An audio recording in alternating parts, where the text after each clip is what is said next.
Hello, everyone. Thank you for joining this class. In today's class, we'll be discussing esports sponsorships. In regards to what we'll be covering today, I wanted to start off with introductions and then continue into esports job opportunities, defining sponsorship, showcasing why brands sponsor esports, showcasing assets, going over some questions, and then finally contact information. At the end of this presentation, I included my email because I want everyone to feel comfortable emailing me if they want to continue the conversation about sponsorships, or if you have any questions, please don't hesitate to reach out. I'm more than willing to help out. This slide showcases my journey, a lot of the companies that I've worked with or currently work for. Wanted to quickly showcase that I'm currently the head esports coach at Five Towns College, a college based in Dix Hills, New York. I started the esports program 2 years ago, and currently we have over 30 student athletes competing across 7 game titles, and we play colleges nationwide. And then I also work for Activision Blizzard. Activision being the game publisher for Call of Duty, and Blizzard being the game publisher for Overwatch, Diablo, Hearthstone, and many other major game titles that a lot of you might be playing currently. In my role with Activision Blizzard, I sell sponsorships for the Call of Duty League and the Overwatch League, which is 2 professional esports leagues. I'm really excited to share with you that I've had the privilege of working with over 20 brands, putting together over 50 sponsorships across my time of being in the esports space to date. I thought it'd be appropriate to first showcase this diagram, which showcases esports related professions.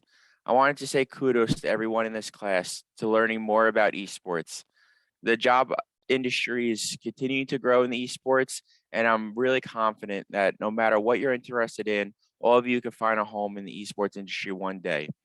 Whether you're interested in health management with physical training, sales, business, administration, coaching, broadcasting, operations, content, social media, there really is a home for you in the esports industry.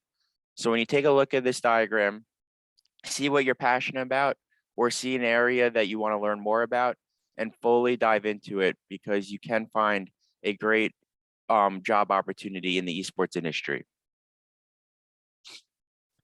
Wanted to first to showcase esports revenue statistics.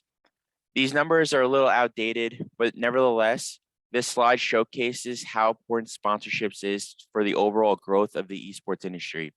It is the major revenue stream for the esports industry, being $456 million come through esports in regards to sponsorships. The other areas of revenue include media rights, advertising, merchandising and ticketing, and game publisher fees. But as you can see with this slide, sponsorship is the leading revenue driver in esports, and this is why it's so important to learn about it and why it's so important to secure sponsors if you're a event holder. In regards to sponsorship overview, wanted to first define what a sponsorship is. Sponsorship is defined as a cash and or in-kind fee paid to a property, typically in sports, arts, entertainment, or causes, in return for access to the commercial potential associated with that property. If you're not familiar with sponsorships or esports, think about a time that you've attended a basketball, baseball, or football event at Madison Square Garden, Citi Field, Barclays Center, MetLife, and you see brands around the venue in regards to signage, PA announcements, handouts, if they set up a table, those are all sponsorships and those are assets involved with a sponsorship. Think about the name Citi Field. Citi sponsored the Mets venue, and nevertheless, they got the naming rights, which is now called Citi Field. That is a sponsorship, and I hope that provides more context. But later in this presentation, we'll showcase other sponsorships found within the esports industry. Why sponsorships occur is because it allows the brands opportunities to generate positive associations and influence the behavior of esports consumers. All the brands are trying to accomplish something. So if it's an auto dealer like Honda, they're trying to sell cars. If it's a hotel company like Marriott, they're trying to get people to stay in their hotels. If it's an energy drink like Powerade, they're trying to sell more drinks.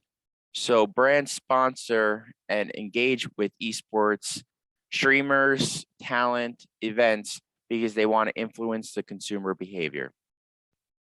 I thought it was important to showcase what VIK stands for. If you get involved with sponsorships one day, you'll come across this term a lot. VIK stands for value in kind. If a brand does not have enough cash to sponsor the assets or cover the charge of the assets, they can provide value in kind to offset cash. An example of this is a headset partner. Every esports tournament requires headsets. If a headset partner provides headsets to the tournament at free of charge for assets, that is value in kind. Instead of paying for cash, they are providing value in terms of product. And that is VIK, value in kind. There are two types of esports sponsors when you think about brands. One is endemic sponsors. Endemic sponsors produce goods and services used in the actual playing or production of esports competitions and events. When you think about endemic sponsors, think about headsets, PCs, monitors, gaming chairs. Those are all equipment and brands that are actually utilized in the actual competition and events of esports. The second, on the other hand, is non-endemic sponsors. Non-endemic sponsors produce goods and services not directly used in the playing of the game or production of esports competitions and events. When you think about non-endemic sponsors, think about car dealerships, hotels, energy drinks, retail, delivery services. They're brands not needed in the esports industry, but nevertheless, they sponsor esports to engage with the fans and the players. Wanted to showcase the sponsorship process from the sales perspective. This diagram on the left showcases kind of the process that is involved with every single sponsorship. First, you have to prospect. What brands would be a good fit for the categories that you're selling? The second is preparation. How are you going to get and secure a meeting with the key decision makers? Fourth is having that meeting with the key decision makers at the brands and trying to understand what their KPIs are. KPIs are defined as key performance indicators. Key performance indicators are what brands utilize and measure their success with. Every single sponsorship proposal, you have to making sure that you're moving the needle for the brand and you're hitting their KPIs. Why should they invest dollars into your event? Next is negotiation and contracting. Historically, it is a sales process, so there will be a negotiation back and forth on both the assets and the overall cost. Contracting is putting it into pen and paper, inking the deal, making sure that everything is in a contract. And lastly, in the sponsorship process is the fulfillment. So after the deal is signed, it is time to activate the sponsorship. So everything that you agreed upon within the sales process, you now fulfill it and bring it to life. This is the most exciting part for me individually, because all the hard work and everything from prospecting to negotiation comes to life in the fulfillment. On the right, you can see sponsorship related jobs. So in the beginning, I showcased the diagram. When you look at sponsorships, there's a lot of areas that you could get involved with, even if you don't like sales. You could get involved with sales, marketing, communications, graphic design, account executive, analytics, legal, or operations. When you think about communications, every sponsorship historically starts with a press release where we showcase more about the sponsorship. That's communications. That is handled by a PR or a writer. Graphic design, a lot of sponsorships include custom graphics. That is graphic design. Analytics, it's important to showcase to the brand the success of the sponsorship, showcasing how many impressions they got on a social media or how many viewers we got in a broadcast. Analytics is really important to the entire sponsorship process. Net, there's a lot of areas to get involved with if you're interested in sponsorship, and it doesn't have to be involved with sales or marketing. There's a place for you in the esports industry. This slide showcases examples of sponsorship assets. So every sponsorship includes assets in the proposal and in the deal. These can include naming rights, use of IP, which is intellectual property, marks and logos. So an example of this is if Powerade was a sponsor of the Call of Duty League, Powerade could have the right to put on their website, Powerade, the official energy drink of the Call of Duty League. That use of IP allows the brand to engage with the esports entity. Logo on jerseys, custom content, commercial ads, billboard assets, use of products or product placement, on-site activations, live link logos on websites. And a live link logo is essentially a logo that if you click it, you get redirected back to the brand's website. Digital signage and PA announcements. The next couple of slides, I just want to showcase what some assets look like.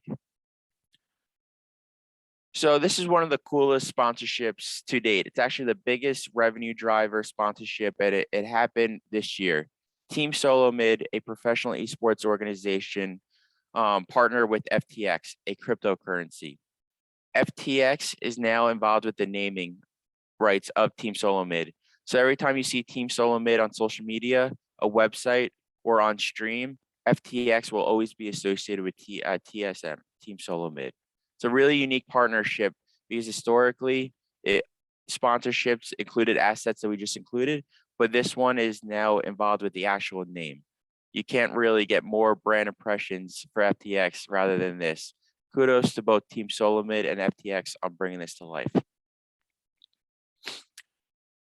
Sorry that this image is a little blurry, noticing now, but this showcases logos on jerseys. So we see with this esports jersey, we see Red Bull, Samsung, Asus, and other brands.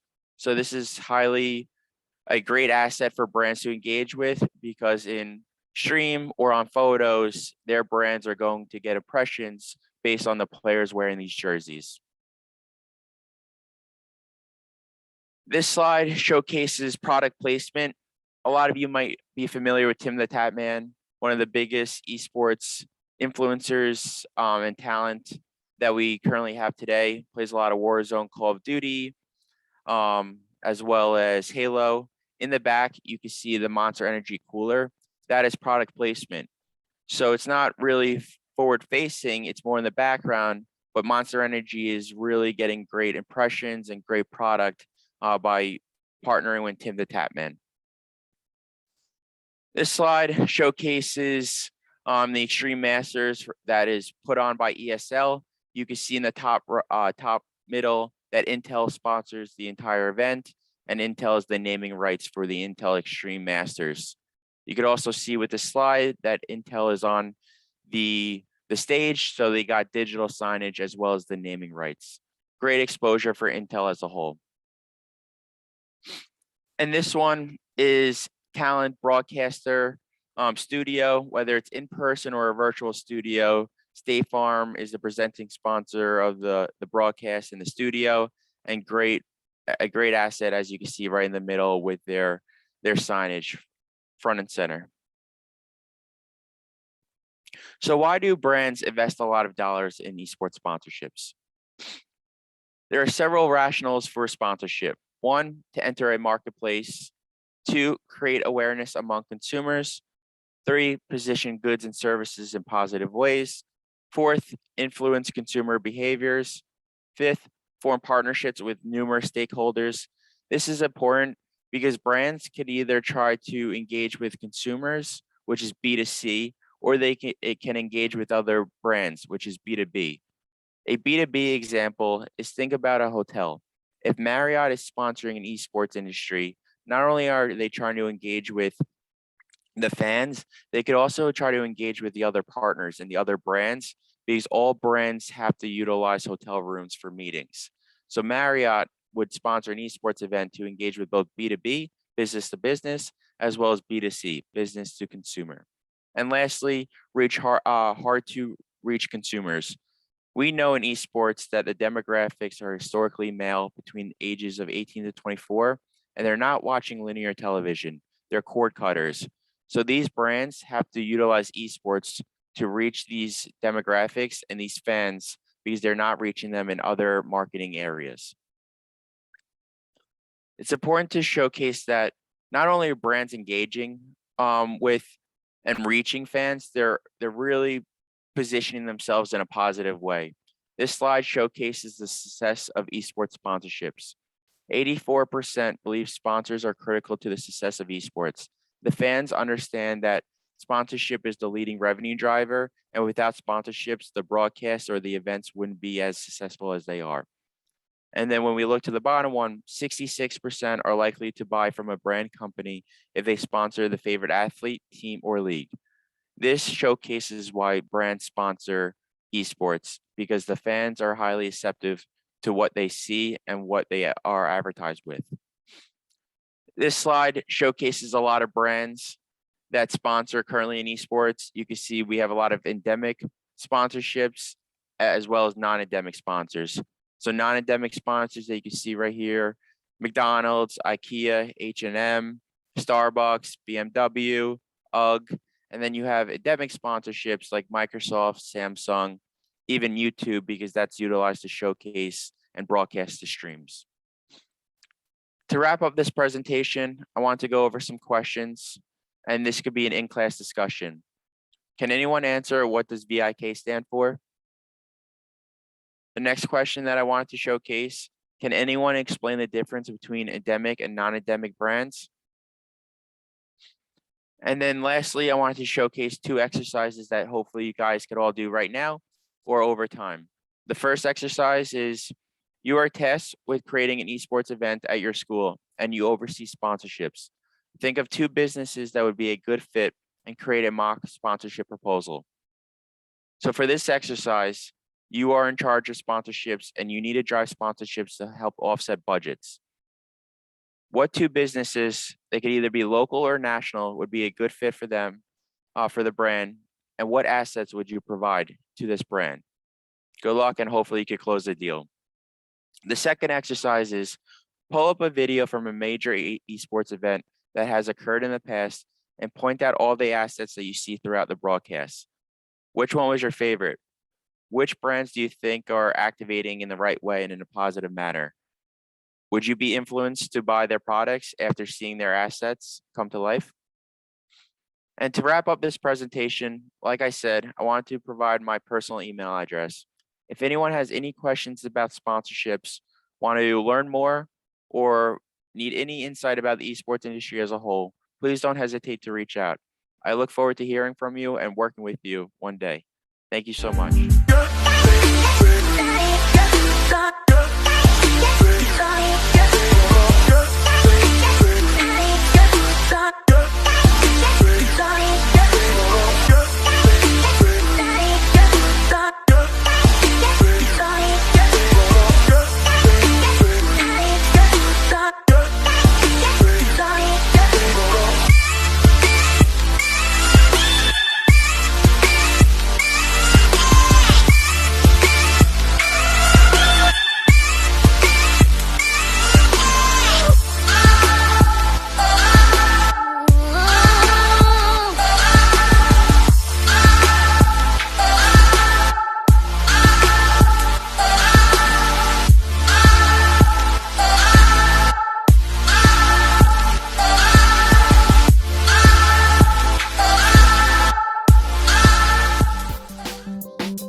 Don't forget to like, comment, and subscribe, and hit that notification button. See you at the next Mr. J Baggers Live.